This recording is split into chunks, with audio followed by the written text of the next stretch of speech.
As of late last month, the Pentagon says there are roughly 100,000 troops currently in Europe and its waters, and that includes the more than 10,000 soldiers that have been deployed since the beginning of February, when a Russian invasion of Ukraine was beginning to look more imminent. Washington correspondent Kelly Meyer is live for us. And Kelly, what do we know about the status of the troops who are currently based in Europe? Good evening, Ruta. Well, right now those troops are in training exercises. They are practicing with U.S. allies. They really are on standby in these areas near the Ukraine border. They are bolstering our defenses along the eastern flank, watching for what Vladimir Putin might do next.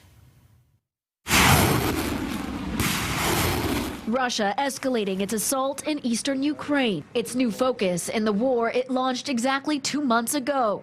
And in a move Russian President Vladimir Putin says should make Moscow's enemies stop and think, today testing a nuclear-capable missile in his nation's Far East, one that could strike targets around the world, including the United States.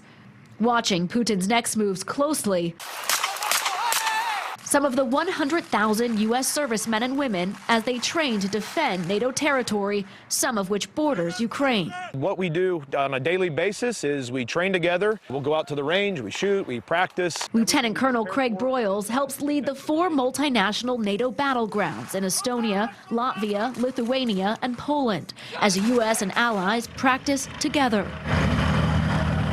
This all came together back in 2016 in response to Russia's last invasion of Ukraine in Crimea 8 years ago. We really practice working together because in NATO it's important that each nation can, operate alone, but we never fight alone. Since the war began in February, U.S. forces have been beefed up in places like Germany, Poland, Romania, Hungary, Bulgaria, and the Baltic states. Already, thousands have had their deployments extended, the U.S. keeping their options open as they monitor the situation on the ground as Russia continues its invasion. The Pentagon says they're already thinking about what to do in the long term. We are having initial discussions here in the building about long-term posture. It would be foolish for us not to, given that we know the security environment in Europe has changed. The burden of a war without an end in sight, weighing on the families of service members back home that don't know when their son or daughter may be coming back.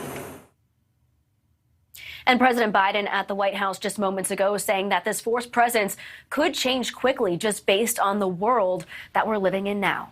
Ruta Bay. So much uncertainty for so many around the world. Kelly, thank you. Thank you for watching. Click the red subscribe button below so you can get more of NewsNation's fact-driven, unbiased coverage.